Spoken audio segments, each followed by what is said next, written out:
Halo teman-teman, selamat pagi. Kita bertemu lagi. Bahwa hari ini kita akan bahas apa itu pelumas dan kris. Supaya mengenal. Terima kasih.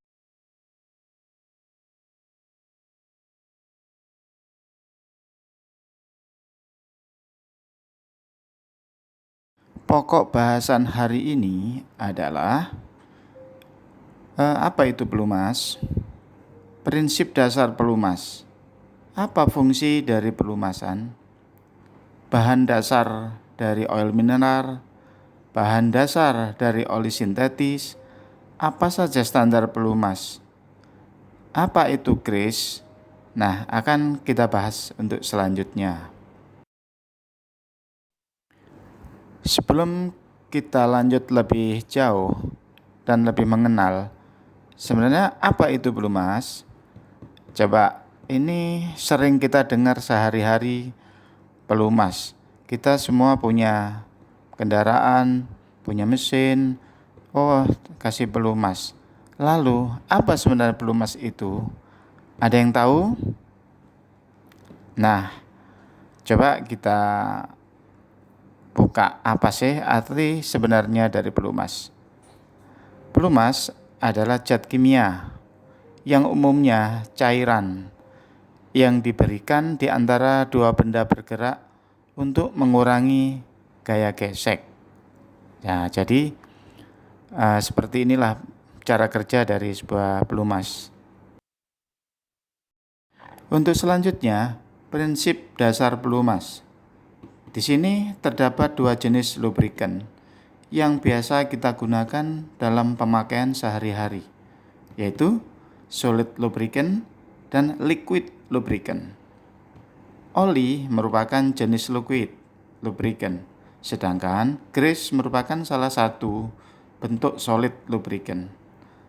Oli dibuat dari base oil dan ada aditif, artinya campuran bahan tambahan. Lalu, terdapat tiga jenis base oil yang kita gunakan. Berasal dari crude oil atau minyak bumi. Satu, di sini ada parafinish base oil. Apa sih parafinish base oil? Oke, nanti untuk slide selanjutnya kita akan tahu. Yang kedua, naphthenic base oil. Yang ketiga adalah aromatic base oil. Jadi tahapan-tahapan untuk membuat oli adalah banyak tahapannya. Untuk selanjutnya, apa fungsi dari pelumasan?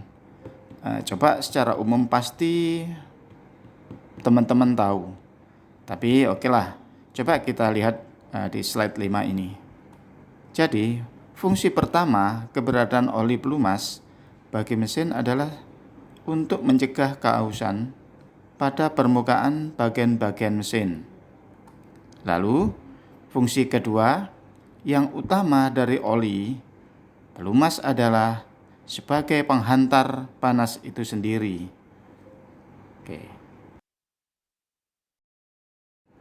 Lalu, untuk slide selanjutnya, kita perlu mengetahui bahan dasar dari pembuatan oli.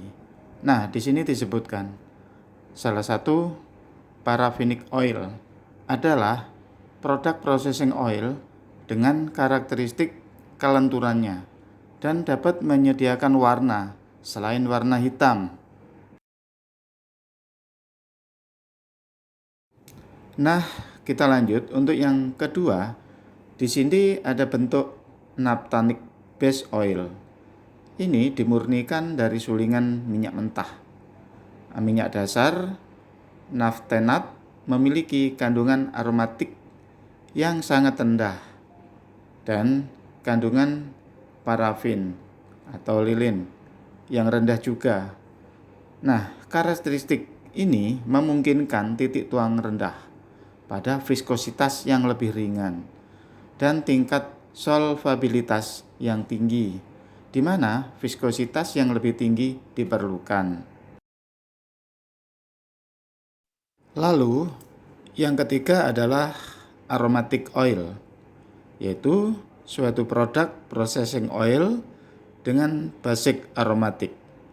Oli melalui proses treatment produk minyak bakar dengan menghasilkan tingkat viskositas tertentu sesuai dengan spesifikasi standar yang diminta.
Untuk selanjutnya adalah komposisi oli.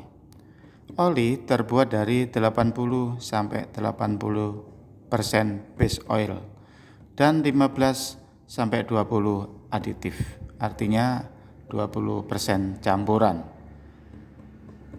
Yaitu oli mesin, oli hidrolik, oli gear, oli brake, oli transmisi otomatis atau automatic transmisi fluida atau disebut ATF. Nah, ini oli yang paling bagus adalah di poin 5. Untuk selanjutnya, lalu apa saja standar pelumas? Nah, di sini ada 4 standar yang dikeluarkan oleh para engineer, yaitu ada SI10, SI20, dan seterusnya. Yang kedua adalah standar ACMA yang dikeluarkan oleh American Gear Manufacturer Association dengan skala ACMA 1, ACMA 2, 3, sampai 8A. Lalu yang ketiga adalah ISO, International Standardization Organization, dengan skala 32 sampai 1500. Lalu yang keempat adalah API, American Petroleum Institute. Nah, di sini yang paling umum kita ketahui yaitu oli untuk gasolin, yang engine. Di sana ada SA, SB, SC, SE, dan SF. Lalu untuk diesel engine, nah, simbolnya adalah CA, CB, CC, CD, CE, dan CE. Jadi tidak sembarang untuk menggunakan oli. Harus memperhatikan apa bahan bakar dari kendaraan atau mesin yang kita gunakan. Harus sesuai dengan spesifikasinya. Untuk selanjutnya, di dalam oli terdapat viskositas indeks. Lalu, apa itu viskositas indeks? Coba kita lihat, kita baca. Viskositas indeks adalah bilangan atau angka yang menunjukkan stabilan kekendalan oli terhadap perubahan temperatur. Oli berdasarkan viskositas indeksnya dikelompokkan menjadi 3 golongan, yaitu 1. Rendah bila nilai viskositas indeksnya 1 sampai 29.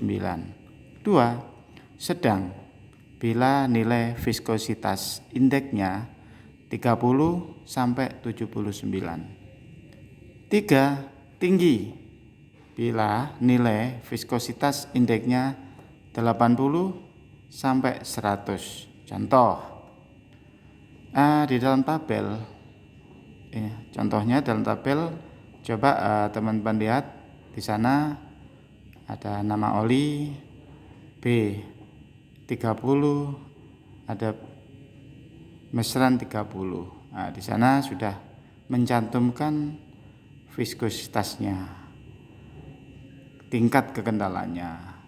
Demikian. Untuk selanjutnya, kita sudah mengenal basic dasar dari pelumas. Nah, di sana ada liquid lubrication dan solid lubrication. Nah, pada slide 14 ini adalah apa itu grease. Coba Bapak-bapak atau teman-teman sudah mengetahuinya? Ada yang tahu? Oke, kita jabarkan di sini. Jadi, grease adalah merupakan jenis pelumas yang paling tua atau lama. Grease ini dari bahan dasar lemak hewan, telah dipergunakan dari zaman Mesir kuno untuk melumasi bantalan poros mesin perang mereka pada tahun 2013. Nah, maka terbuat dari minyak pelumas yang didapatkan dengan campuran sabun metalik atau non sabun metalik. Untuk selanjutnya adalah klasifikasi grease. Pelumas diklasifikasikan berdasarkan tingkat kekendalan, sedangkan grease diklasifikasikan berdasarkan tingkat kekerasan. Klasifikasi tingkat kekerasan grease ditentukan oleh National Lubrication Institute atau NLNG yang membagi tingkat kekerasan grease menjadi 9 tingkat kekerasan. Nah, coba perhatikan pada tabel-tabel di bawah ini yang sudah dikeluarkan standar dari NLGE. Lalu pemilihan grease berdasarkan pada ada temperatur operasi, ukuran bearing, beban kerja, kecepatan. Jadi sudah disesuaikan dengan penggunaannya. Untuk selanjutnya, spesifikasi grease itu dipengaruhi oleh ciri fisik grease yang menentukan kemampuan grease sebagai pelumas. 1.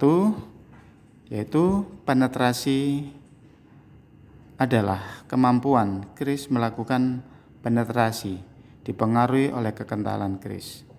Semakin kental atau keras grease, angka penetrasi semakin kecil. Sehingga grease dengan kemampuan penetrasi tinggi akan mampu memberikan pelumasan pada celah yang kecil dan baik. Lalu kedua adalah drop point atau titik leleh. Adalah titik suhu pada saat grease mulai mencair akibat panas. Drop point menentukan suhu kerja maksimum dari grease yang biasanya ditentukan di bawah drop point. Nah, coba perhatikan gambar di sebelah kanan. Itu adalah pengujian, salah satu pengujian viskositas, pengujian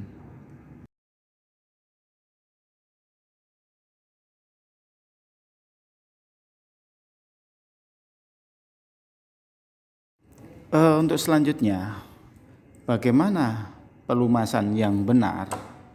Coba kita bahas satu persatu. Lalu, pastikan bahwa jenis pelumas yang digunakan sesuai untuk setiap titik bagian pelumasan, sesuai rekomendasi si pembuat mesin. Lalu, yang kedua, berikan pelumasan atau pengalihan pada selang waktu yang tetap sesuai rekomendasi si pembuat mesin.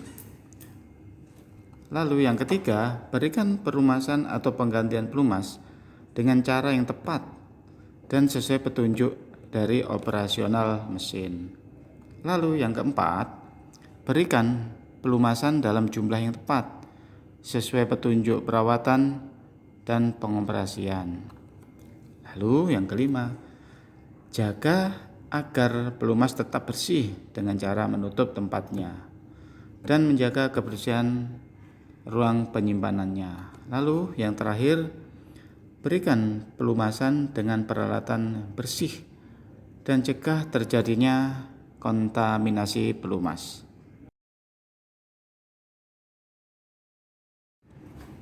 Oke, selanjutnya slide yang terakhir. Ini adalah tabel perbandingan sintetik vs mineral. Ini adalah pilihan. Coba perhatikan untuk sintetik. Sintetik pasti jauh lebih murni, 2-5 kali lebih tahan dibanding mineral. Ekstra rendah, ya, mempunyai indeks viskositas 120-80. Proteksi keausan sangat baik. Ketahanan pada suhu rendah baik juga, misalnya di kutub, di daerah-daerah bersalju. Lalu kemurniannya pasti cukup clear, bersih. Sulfur kontennya sangat rendah. Aromatik konten sangat rendah juga. Saturated konten sangat tinggi dibanding mineral. Coba mineral tingkat kemurniannya tidak murni, mengandung aromatik atau sulfur. Oke, ketahanan di mineral itu adalah kurang tahan. Penguapannya lebih mudah menguap. Viskositasnya 80-120. Proteksi kausan kurang baik bila dibandingkan dengan sintetik. Ketahanan pada suhu rendah juga kurang baik. Kemurnian agak coklat, ya kan? Sulfur kontennya atau kandungan sulfurnya itu masih sangat tinggi. Aromatik kontennya juga masih sangat tinggi dibanding sintetis. Saturated konten itu sangat rendah. Nah, coba ini menjadi pilihan bapak-bapak. Kalau kepingin awet, pingin ya pakai sintetik. Terima kasih.